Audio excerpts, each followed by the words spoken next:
Thank you for joining the Author Spotlight Show. My name is Gail Watson, President and CEO of Women Speakers Association. As part of running a global community in 120 countries, it is my privilege that I get to connect and have conversations with women from all over the world. It's an important time for women to really find their voice and own their voice. It's even more exciting when she takes those words, puts them on paper into a book so she can share her voice. On today's show, we have a very special guest. She is co-author in Voices of the 21st Century. So please welcome international best-selling author Vivien Rayam. Welcome to the show. Thank you, Gail. A pleasure to be here today.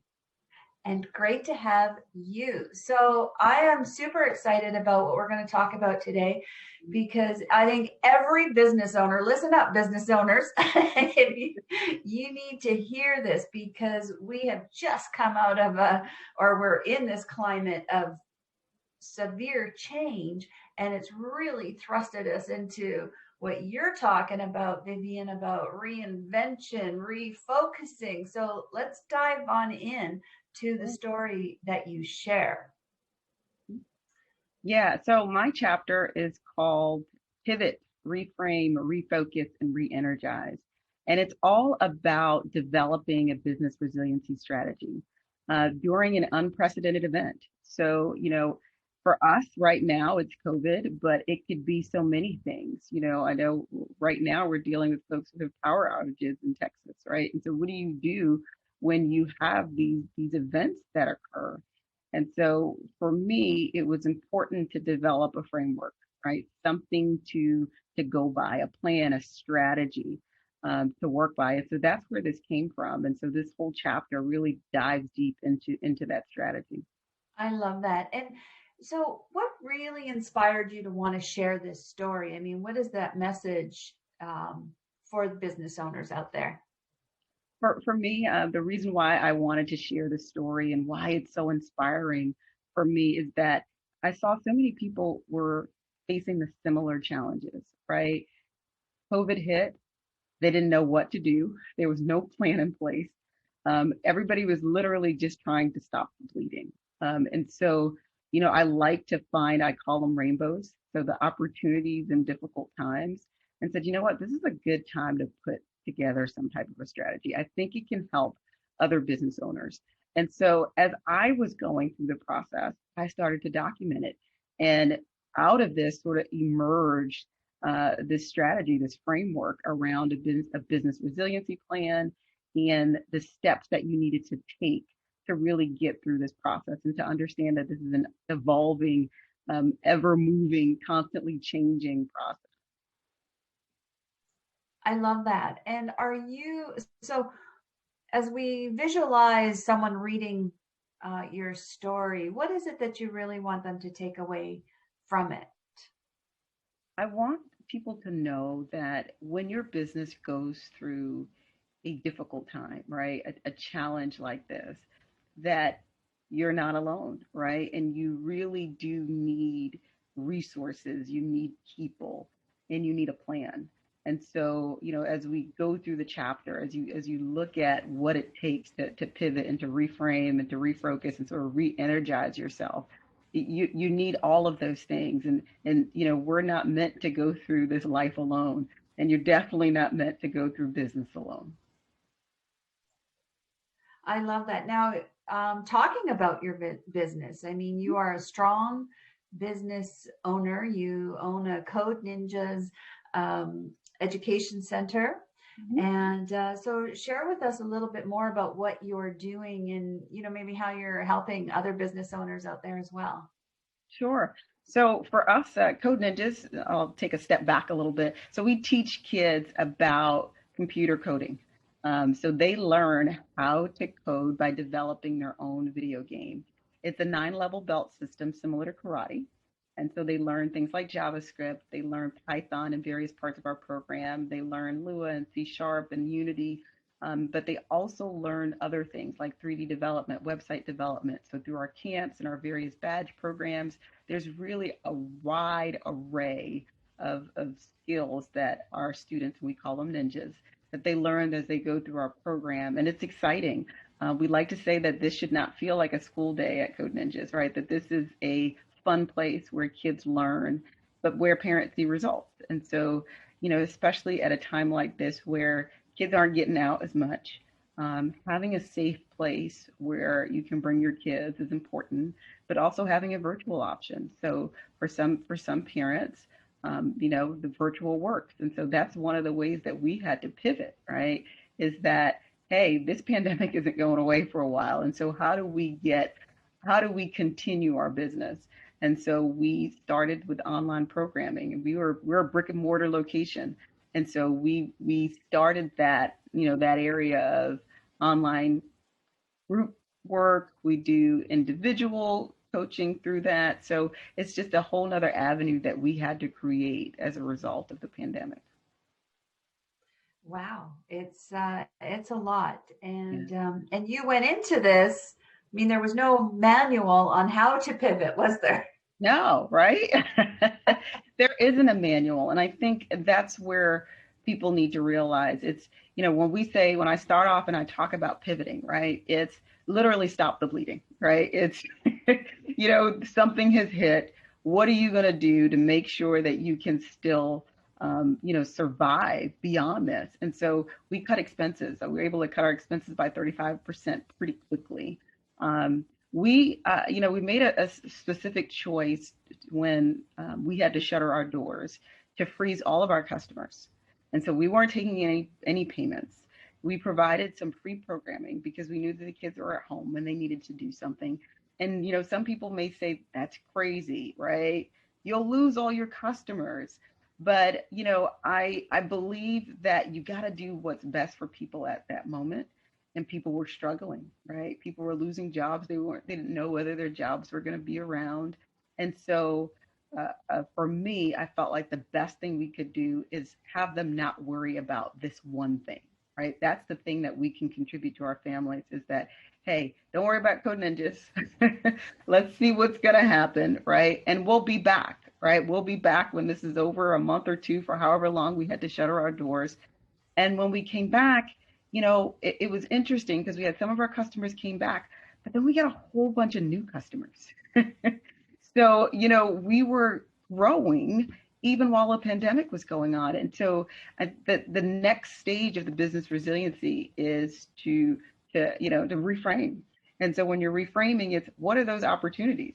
And so there was a whole nother set of customers that we were able to see. So you had, a lot of kids who were in sports, and so they weren't in sports. So parents were looking for something for their kids to do. And so they came to our centers, they saw how safe it was, they saw all of our protocols. So we picked up a whole new set of students, which was great. And so we've been able to hold steady in the midst of all of this. And that has truly been a blessing.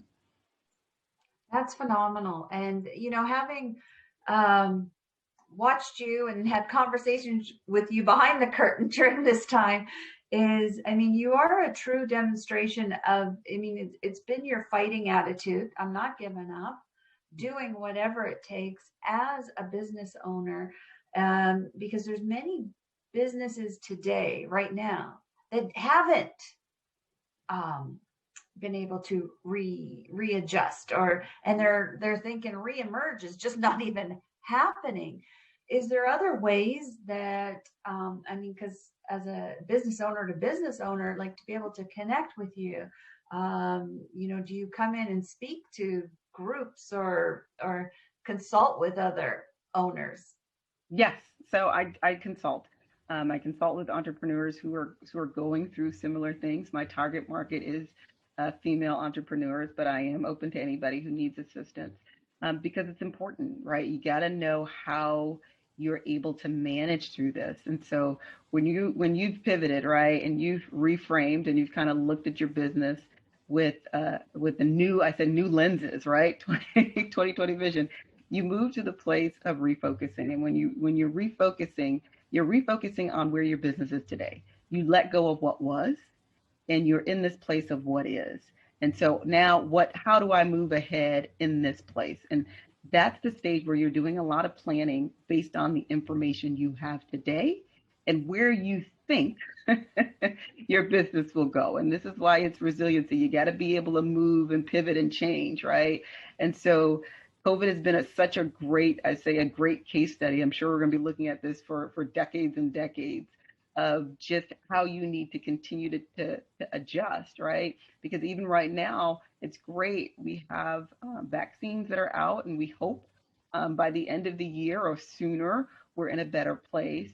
But there's so many caveats to that, right? There's still there's so many pieces, and you're still not sure what that timing looks like for your business. And so you have to plan with almost three different strategies, the good, better, best strategy, so that you can pivot and adjust. The last part of the strategy is the re-energize, and I love that because it's it's so important because this whole process is can be exhausting, right? It's mentally, physically exhausting, and so you have to figure out not just how to re-energize yourself, but how to re-energize your customers, how to re-energize your staff, because they got to be in it for the long haul, right? And so that stage of re-energizing your base, and how do you do that, right? That would be like some of my questions. It's, this is where you have free events. We've done free events. We've online. We've brought people in so they can still be excited. I think especially now, kids need something to be excited about. They need something to be, to look forward to. And so we're able to re-energize them and give them something good, right? In the midst of a very dark time. You have the best attitude. You really do. And you are a really beautiful definition of resilience. You just have everything too. So, okay, business owners, whether you're a solopreneur or you have a multi-staff managing, having to do all of these different aspects that Vivien has just talked about, you need a copy of her book. Vivien, where can we get a copy of your book? So reach out to me on Instagram at Vivien _Rayam. It's the best way. You can direct message me and I'll direct you to where you need to go. Sounds wonderful. Okay, so just reach out. And if we're seeing this on social media, just direct message or anything like that. Just, okay, that was easy. Well, I want to just before we sign off, just you give such, I mean, you've given many golden nuggets throughout our conversation just now, a lot. Just as a wrap up, what would you like to leave us with as your words of wisdom to us to carry us through? Okay, two pieces. First, get a business resiliency plan. I can't say it enough. It just helps you to be prepared for whatever happens and to understand that it's a living document. So it's not a set it and forget it, kind of put it away thing. It's something that you should be constantly revisiting.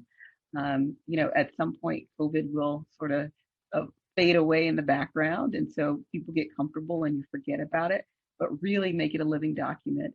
And then get a network of people, have an individual, have someone you can go to and talk to about your challenges, preferably somebody who's in business, right? Because you need someone that you can bounce ideas off of, that can work with you through the struggle, to help you feel like you're not alone. Women Speakers Association is a great organization and it's a great place for that. But if that's not, where you're looking for, a friend, a family member, your husband, your wife, but really have somebody to talk to and to really be a partner with you through this process. I love that. Not going it alone. A key message. Thanks for all that you do. And thanks for sharing your personal story about, opening your life up and your business and putting it out there and sharing the strategies that you used. For sure, that would help others. And also, thanks for what you do.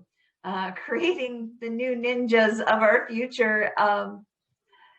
That's beautiful. And the fact that you said that your, that business grew during this time because people, parents had an outlet to plug their kids into, and it was to give them more skill and to build them for our future. So what you do is phenomenal for kids, and everybody should come check you out. So Thank you. Thank you. I really appreciate it. All right. So thanks again for your time. And to our audience who's listening today, I want to thank you for your time today and joining us. And wherever you are in this world, we wish you a great day. Thank you.